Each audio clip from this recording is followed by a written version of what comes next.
Y hoy nos acompaña el pastor, mentor y también conferencista internacional, el pastor Marlon Saldívar, quien va a estar compartiendo con nosotros en esta entrevista. Dios le bendiga, pastor. Bienvenido a ¿Qué nivel? Un placer, Onis. La verdad que me siento muy honrado de poder estar aquí en tu programa y bueno, esperamos de que realmente podamos disfrutar este tiempo. Vamos a tener una plática muy amena, pastor. No vamos a hacer así como esas entrevistas tan mecánicas, sí. Esas preguntas tan sofisticadas ahí. Vamos a hacer una plática muy divertida, muy bendecida aquí en ¿Qué nivel? Compartiendo con todos nuestros amigos. Pastor, ¿cómo fueron sus inicios en el Evangelio? ¿A qué edad llegó al Evangelio? ¿Cómo fueron sus primeros pasos? Porque sé que tiene una larga trayectoria en los caminos del Señor. Así es, la verdad que yo comencé en los caminos del Señor cuando tenía aproximadamente unos 15 años, ¿verdad? En mi vida. Quiero decirte de que la manera de que cómo Dios trabajó en mí fue de una manera muy particular, porque yo llego al Evangelio específicamente a través de una película que proyectaron ahí en la iglesia donde actualmente ahora soy el pastor. Llegué de joven ahí para poder estar en esta iglesia, pero lo que te quiero decir es que específicamente previo a poder yo dar ese paso de fe en mi vida, yo atravesé por una crisis que yo llamo una crisis existencial, en el cual realmente me sentía muy solo, muy vacío, muy triste, a pesar de que era un joven involucrado en muchas cosas, en la comunidad, en el barrio, ¿verdad? El equipo de fútbol, las fiestas y todo este tipo de cosas, pero interiormente yo tenía esa profunda soledad y tristeza en mi corazón. Y un día un amigo mío que también jugaba en el equipo de fútbol de ahí de la colonia, lo miré pasar que iba con su novia y le pregunté dónde iba. Me dijo, voy a la iglesia, ¿quieres venir? Le dije, no, paso, le dije, ¿verdad? No quiero ir a la iglesia. Pero el siguiente sábado lo vuelvo a ver pasar, ¿verdad? Y le pregunto, ¿dónde vas? Me dijo, voy a la iglesia. ¿Quieres venir? Me dice. Ok, fui. Y entonces me gustó el ambiente y todo. El siguiente sábado ya él no me invitó, sino que yo regresé yo solo a la iglesia. Excelente eso. Y recuerdo que esa vez estaban proyectando una película que se llamó, creo que es la asociación Billy Graham, que se llamó Algo más que el fútbol. Y era una película de testimonios de jugadores de fútbol. Y el Señor utilizó el testimonio de uno de estos jugadores, que la verdad que no recuerdo quién fue exactamente. Pero el hecho de que me trajo bajo la convicción que yo tenía de la necesidad de un Salvador. Y ese día yo me entregué, y eso fue un 28 de enero de 1983. Que yo llego a Cristo. Hace poco, sí. La verdad. Ahí a la vuelta de la esquina, ¿verdad?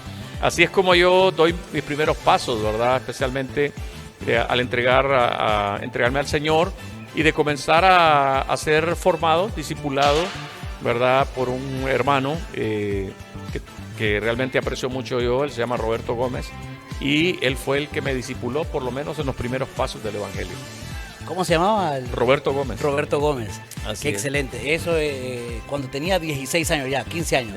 Por ahí sí, ya 16 años estuve en ese proceso de formación y discipulado. Y bueno, ahí comencé a dar mis pequeños pasos, ¿verdad? Y avanzar.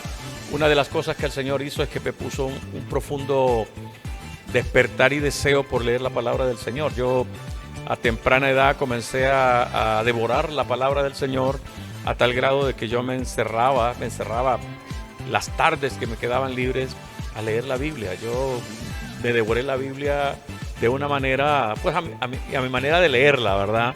Claro, posteriormente pues sentí la necesidad de poder seguir aprendiendo, de caminar, y comencé a hacer algunos estudios bíblicos, teológicos, ¿verdad? Y eso me permitieron pues poder crecer en el conocimiento, como también poder avanzar en el servicio al Señor, ¿verdad? Dentro de la iglesia.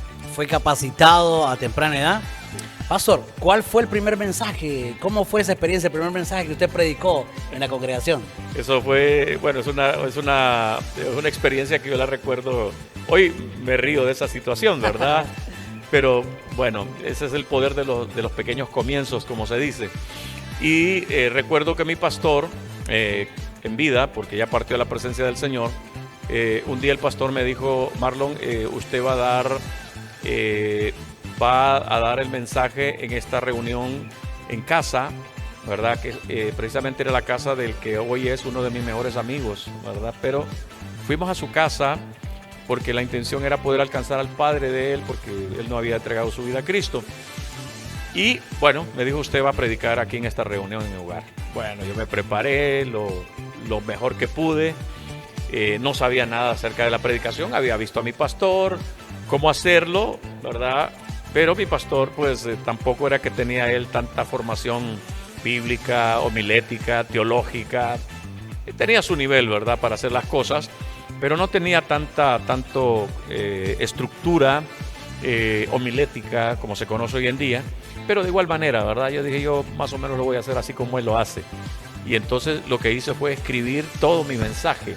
Y mira, yo agarré esas hojas de papel de oficio que usábamos en la escuela, sí, y tomé dos hojas de esas y comencé a escribir revés y derecho en aquellas 2 páginas, ¿verdad? Aquellas 2 hojas de papel de oficio.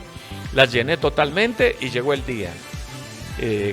Fue un jueves en la noche, llegamos a la casa, se hizo el pequeño servicio. Y luego ahora invitamos al hermano Marlon Saldívar a predicar la palabra del Señor. ¿Cuántos años tenía ahí? Creo que tenía como unos 10, cerca de 17 ya, cerca de 17 años ahí. Y entonces, bueno, me paro, y al primero que veo es a mi pastor.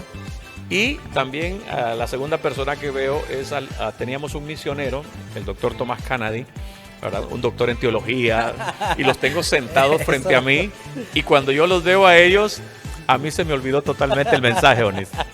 Se me borró el cassette, como decimos nosotros. Y bueno, yo ni siquiera recuerdo qué es lo que dije. Pero el hecho es de que yo creo que no estuve ni parado ni 3 o 4 minutos ahí cuando yo terminé mi sermón. Y esta es mi participación. Y este es mi mensaje, ¿verdad? Eran más nervios que otra cosa, se me olvidó totalmente, ni me acordé de las hojas.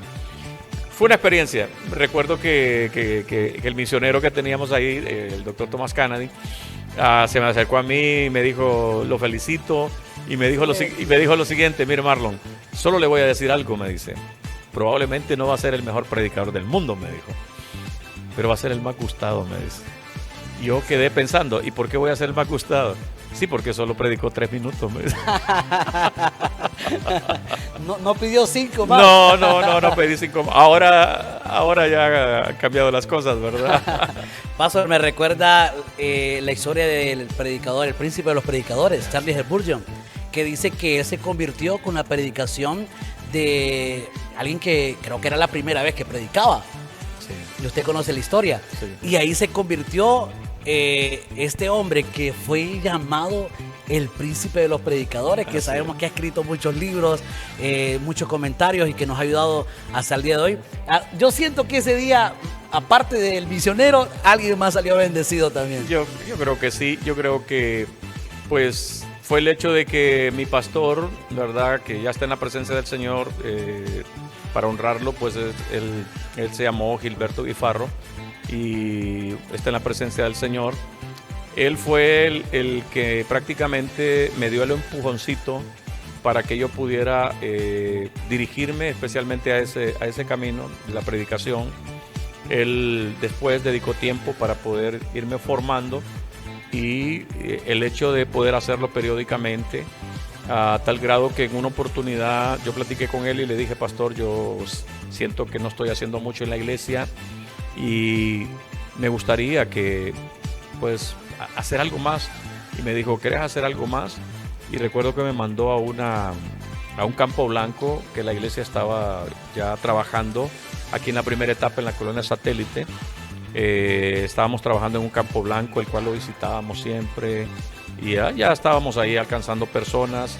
Creo que 2 familias de la iglesia se habían ido a vivir en ese momento ahí y ya había un grupo que estaba creciendo y yo estuve un tiempo ahí porque el pastor me mandó. Ahora, yo platico con algunos de los fundadores de esa, que ahora es una iglesia, ¿verdad? Yo les digo, yo ni siquiera recuerdo qué les decía yo ahí en mis predicaciones. Pero se mantuvieron ahí. Pero ahí permanecieron y ahí están, pues ahí están para la gloria del Señor. Hay una familia que ha sido fundadores y ahí están sirviendo al Señor en esa iglesia.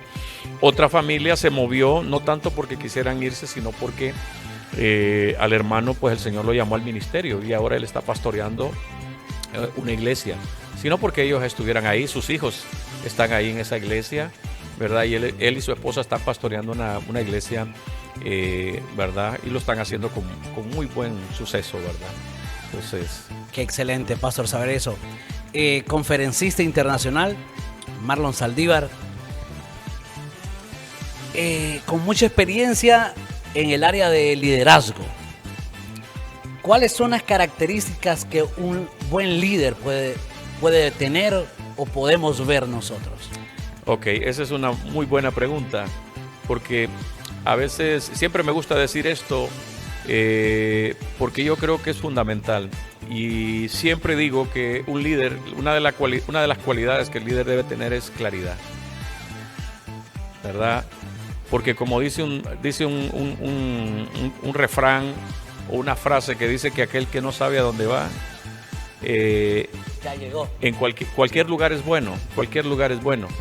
Y no todos los lugares donde uno llega son buenos, ¿verdad? Porque son lugares en los cuales realmente no nos sentimos realizados, sentimos que realmente son lugares que no están diseñados para poder ver el potencial que podemos tener, para poder florecer, como dicen algunos. Y es ahí donde algunos hablan del síndrome del tiburón. Es algo que los motivadores a veces enseñan en ese sentido. Es de que dicen que si el tiburón se encuentra en un recipiente pequeño, el tiburón no crece, ¿verdad? Pero que si lo colocamos intencionalmente en un lugar mucho más espacioso, entonces él va a alcanzar el tamaño y la medida realmente que está diseñado para hacer. Bueno, eso habría que comprobarlo científicamente, pero algunos hablan de ese aspecto. Yo creo que hay lugares donde podemos estar, pero realmente no son los lugares donde vamos a crecer, florecer o vamos a poder ir al siguiente nivel. Entonces yo creo que es fundamental que cuando un líder tiene esa claridad de saber a dónde quiere estar, a dónde quiere ir o lo que quiere hacer de su vida, es fundamental. Porque si no lo tiene, el problema que van a experimentar es el hecho que de repente ellos se van a encontrar haciendo cosas para otros. Van a terminar haciéndole la agenda a otras personas cuando realmente podrías desatender tu agenda personal y especialmente tu llamado y tu propósito. Entonces yo hablo acerca de la claridad. Otra de las cualidades que debemos considerar, y yo creo que eso es vital y eso nos hace falta mucho, especialmente en todas las esferas, tanto en la esfera religiosa como en la esfera social, empresarial, gubernamental, y tiene que ver con el carácter. Los americanos hacen mucho énfasis en el tema del carácter. Dice un pensamiento de que el talento nos llevará a la cima, pero que solo el carácter nos mantendrá allá. Y cuando hablamos de carácter estamos hablando que tiene que ver con esos aspectos como la integridad, como la honestidad, el carácter que tiene que ver con el asumir la responsabilidad de las cosas. Yo creo que eso es fundamental. Entonces todo líder, de hecho, tiene que tener claridad hacia su camino, su destino o hacia dónde quiere llevar a su organización. Segundo, tiene que tener el carácter, porque realmente si no tenemos el carácter, tarde o temprano, ¿verdad? Eso nos cobrará a nosotros una factura muy fuerte. Y lo podemos ver en todas las esferas, Onis, especialmente cómo muchos líderes caen. John Maxwell tiene un pensamiento que dice lo siguiente. Dice de que todo sube o todo cae según el líder. Y es cierto. Todo sube o todo cae según el liderazgo. Y eso es vital. Y muchas veces el liderazgo cae específicamente por problemas de carácter, ¿verdad? Deshonestidad, falta de integridad, ¿verdad? Hábitos perdedores que llaman algunos, ¿verdad? Que son parte de ese carácter y que lamentablemente eso va labrando el piso donde pueda estar parado ese líder. Entonces, hablamos del carácter, hablamos de la claridad, hablamos del carácter, y yo creo que otro aspecto vital tiene que ver con las competencias. Las competencias. ¿Qué tan competente soy yo? ¿verdad? Recitando a John Maxwell, él, y perdona que lo mencione, pero es que realmente vale la pena hacer mención, ¿verdad? De este gurú de liderazgo, Sí. ¿verdad? A nivel mundial es un exponente acerca de ello. Él tiene un libro que se llama Las 21 leyes irrefutables del liderazgo. Y él habla acerca de la ley del tope. La ley del tope. Todos tenemos un tope en nuestro liderazgo. Pero ese tope realmente nosotros podemos derribarlo o podemos elevarlo en la medida en la cual nosotros podemos desarrollar nuestras competencias. En la manera en cómo nosotros intencionalmente podemos enfocarnos en nuestro crecimiento personal, en invertir en nosotros, en invertir en mi conocimiento, en invertir en mis habilidades, en invertir en aquellas áreas de especialidad que realmente yo requiero. Y en la medida en que yo voy mejorando y en la medida que yo voy creciendo, eso me va permitiendo de que yo pueda ir avanzando, ¿verdad? Paso a paso al siguiente nivel. Porque definitivamente, si nosotros queremos construir un gran proyecto, una gran visión, queremos construir una gran empresa o queremos construir una gran iglesia, un gran ministerio, yo creo que nosotros primero debemos estar al nivel de lo que queremos llegar, ¿verdad? A lo que queremos llegar. No podemos pretender que con el pensamiento que tenemos nosotros para tener algo pequeño, con ese mismo pensamiento vamos a construir algo mucho más grande. Yo creo que hay que tener un pensamiento, como dice el obispo T.D. Jakes, debemos tener un pensamiento más elevado.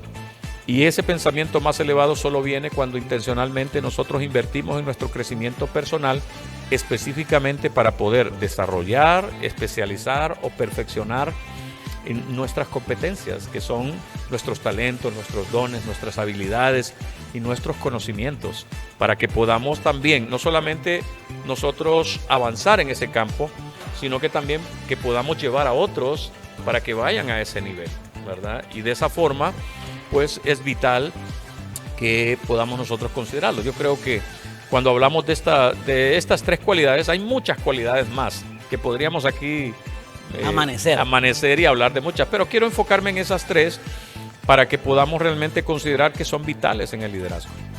Claridad, carácter y competencia. Pastor Marlon, cuando un líder sabe que le llega el tiempo de poder entregar la vara, ¿qué siente o qué ve en el sucesor? Bueno, déjame decirte de que precisamente hace poco digo yo, en el mes de agosto estuvimos en el evento de Cumbre Global de Liderazgo. Y precisamente... Buenísimo. Por cierto, lo recomiendo, ¿verdad? ¿Verdad? Sí, hemos participado ahí. Exactamente. De hecho, ahí conocí al pastor y luego entrevistas radiales, ¿verdad? Exactamente, ¿verdad? Escuchamos precisamente al presidente de la Cumbre Global de Liderazgo, que ahora es David se llama él. Él es un pastor ya retirado, con una iglesia, una mega iglesia. Y llega el momento en el cual él tiene que retirarse. Y él dio una magistral cátedra sobre cómo poder hacer la transición, específicamente cuando ya es el tiempo de pasar la estafeta. Y entonces él mencionaba de que muchas veces hay algunos problemitas, especialmente en eso, en el tema de liderazgo, y es que hay líderes que pueden llegar a sentir como que la organización, la empresa, ¿verdad?, o la iglesia, pueden llegar a tener el sentido de pertenencia como que eso es de ellos. Cierto. Y no quieren soltarla, ¿verdad? Y esa es una realidad en la cual van a enfrentar muchos líderes cuando estén en esa etapa, de que van a sentir que eso es tan de ellos que no quieren retirarse. Y lamentablemente yo he conocido líderes a ese nivel en lo que realmente han hecho es que se han convertido prácticamente como en un obstáculo, hablándolo de esta manera, como para que otros líderes puedan trascender o puedan avanzar, porque ellos están ahí y no permiten que otros puedan avanzar. Eso es el sentido de propiedad. O el otro es que pueden llegar a tener ese sentimiento de que como que la iglesia ya dejó de amarlos, o como que ya las personas con las cuales ellos han dado toda su vida, ya ellos ya no lo quieren, y puede tenerse ese pensamiento y ese sentimiento, ¿verdad? En el cual puedan llegar a sentir que realmente ya no son valiosos, porque ya están estableciendo una línea de traspaso y de sucesión a ese momento. Pero eso tiene que ver especialmente con el estado psicológico, mental, emocional y espiritual por lo que atraviesan esos líderes que están a ese nivel. La recomendación, yo creo que es planear el tiempo de retiro. O sea, no hacerlo de la noche a la mañana, sino que sea una transición en lo cual, juntamente con todo el equipo, con todo el liderazgo, poder tomarse el tiempo necesario para poder ir identificando, ya sea que dentro de la organización se encuentre la persona que va a ocupar, por decir así, como un presidente general, como un director o como el pastor general, si fuese una iglesia o de la organización, tomarse el tiempo para poder ir buscando los candidatos, tener tiempo para poder ir haciendo la transición, y a la vez el hecho de poder ir acompañando al candidato en el proceso hasta que llegue el momento en el cual sencillamente se deja y entonces uno se retira. Otra de las cosas que debemos tener claro es que hay etapas en el liderazgo. Por ejemplo, estas etapas son las siguientes. Primero, tú me preguntaste al inicio, Onis, que cómo fueron mis comienzos, ¿ok? Mis comienzos vienen de atrás, cuando yo no conocía al Señor, y luego el Señor me trae a la iglesia donde yo estoy sirviendo. O sea, el Señor me trajo detrás del pueblo, por decirlo de esta forma. Y luego me trajo ¿a dónde? Al pueblo, que es el pueblo de Dios, la iglesia, ¿verdad? Y luego, ¿verdad? Estando en el pueblo, el Señor me llama al ministerio. O sea, me llama a diversos ministerios hasta que me llama al ministerio pastoral, ¿verdad? Me puso en el liderazgo de la iglesia, y luego ahora me sacó del pueblo y me puso delante del pueblo, porque ahora soy el pastor de la iglesia, estoy delante del pueblo. Pero yo estoy consciente de que va a llegar el momento en el cual, pues, va a llegar esa etapa que tú preguntaste de líder, en el hecho que va a ser necesario que yo pase la estafeta, ¿verdad? A otros líderes, y que yo dé un paso al costado, pero eso no significa de que tenga que emprender, como dicen algunos, la caminata de la muerte. Y eso hacen alusión especialmente a los elefantes, a las matriarcas o a los patriarcas que dirigen la manada. Normalmente hay muchas matriarcas que hacen eso en la sabana, que son esas matriarcas que dirigen la manada a donde hay alimento, donde hay agua, o sea, hacen todas las rutas migratorias, y ella es la líder. Pero llega un momento en el cual esa líder siente de que ya se cansa, que ya está perdiendo el sentido de dirección, que ya realmente no le está dando lo necesario a la manada, y entonces sencillamente lo que hace es emprender una caminata en solitario hasta donde muere. A eso le llaman la caminata de la muerte. Pero en el liderazgo no es eso, es el hecho de que ya te jubilaste, es tu caminata de la muerte. No, decía el obispo Jake que realmente cuando Dios lo saca detrás del pueblo, lo pone en el pueblo y después delante del pueblo, entonces quiere decir que ese es el último nivel de liderazgo. No, no es el último nivel de liderazgo, sino porque lo que hace Dios es que te pone arriba del pueblo, y es en esa labor de arriba del pueblo donde ya tu tarea es mentorear, Poder formar a otros líderes.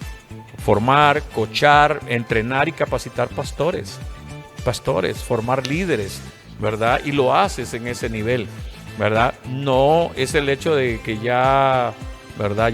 Ya estás muy viejo, ya terminaste, no. La cultura china, por ejemplo, ellos consideran de que los ancianos son valiosos, porque los ancianos se convierten en los mentores y se convierten en los consejeros y se convierten en fuente de sabiduría. En nuestro contexto latino, a los ancianos los tenemos ya como lamentablemente poder decirlo a muchos, como un producto de descarte, pues que ya llegaron ahí a la ancianidad y ya no tienen nada más que dar, cuando realmente hay experiencia, hay sabiduría, hay lecciones que uno puede aprender. Pero tenemos que estar conscientes en el liderazgo de eso, de que una vez que yo salgo de delante del pueblo, entonces yo voy arriba a una posición en la cual, si bien es cierto, yo que soy pastor, ya no voy a pastorear una iglesia, pero sí yo puedo ser un mentor, puedo ser un confidente, puedo ser un consejero, puede ser un coach o puede ser un entrenador de pastores, ¿verdad? Y los puedo ayudar a crecer y ayudarles a avanzar, ¿verdad?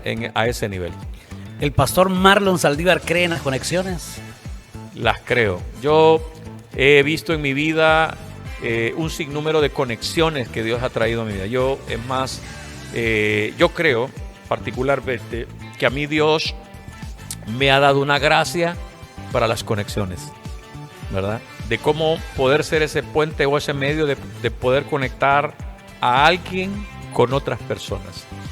Y yo estoy convencido de eso. Dios a veces trae conexiones divinas, ¿verdad? Y esas conexiones divinas nos permiten a nosotros el hecho de poder continuar ayudando a ser colaboradores del reino del Señor y de cómo el reino de Dios pueda expandirse, ¿verdad? Hasta lo último de la tierra. Y Dios lo hace a través de conexiones. Qué excelente, pastor. Para ir cerrando esta plática, más que todo amena, ¿qué consejo le daría a esos líderes que están dando sus primeros pasos? Bueno, yo creo que es fundamental que los líderes que están comenzando, en primer lugar, que busquen un mentor. Hay dos tipos de mentores. Están los mentores de cerca, es el hecho de que ellos puedan tener a un líder experimentado, a un líder que le apasione poder ayudar a otros, ayudar a ganar a otros. Es tener ese tipo de mentores cercanos a los que uno puede tener acceso a ellos, ¿verdad? O mentores que tú puedas pedirles un poco de tiempo y que te ayuden, te den un consejo, ¿verdad? Que te ayuden a orar o algo por el estilo. Pero también hay mentores a distancia que le llama uno. Y esos mentores a distancia normalmente son los que uno puede encontrar, especialmente en entrenamientos, en libros, en pequeños cursos o en videos que uno perfectamente puede encontrar en YouTube. Por ejemplo, los canales de YouTube, uno puede encontrar algunos canales específicos donde puede ser mentoreado, aunque no de manera directa, pero que realmente puedes aprender de esos líderes a poder mejorar. Yo tengo un mentor a distancia, ha sido el mentor de toda mi vida a distancia, y es el doctor Adrian Rogers. Bueno, aparte de que lo conocí personalmente, aparte de que yo estudié en el Instituto Bíblico Internacional de Bellevue, ¿verdad? Del doctor Adrian Rogers, pero sus mensajes, sus enseñanzas, sus lecciones, en los congresos que asistí, y él era un orador, realmente para mí fueron de tremenda ayuda. Yo creo que es vital tener mentores, pero lo segundo que quisiera decirles es que tienen que enfocarse intencionalmente al crecimiento personal, invertir en el crecimiento personal, porque esa es la manera por excelencia realmente para poder alcanzar el nivel. Cada día en tu vida, Onis, y en mi vida, el mundo va a exigir una mejor versión de nosotros. Cierto. Y para tener una mejor versión de nosotros, intencionalmente nosotros tenemos que invertir en nuestro crecimiento personal, pero también el hecho de poder ser enseñados, formados, entrenados, capacitados, perfeccionados por otros que van adelante de nosotros. Qué excelente saber eso, pastor. Gracias por visitar ¿Qué nivel? Excelente, y gracias. Esperamos tenerlo en una próxima edición de ese programa. Con gusto, ¿verdad? Aquí me vas a tener, ¿verdad? Cuantas veces tú quieras excelente. Invitarme. Te doy gracias, Onis. Bueno, amigos, ¿de qué nivel? Estuvimos compartiendo con el pastor Marlon Saldívar, quien nos estuvo hablando sobre temas de liderazgo y conociendo un poquito más de él.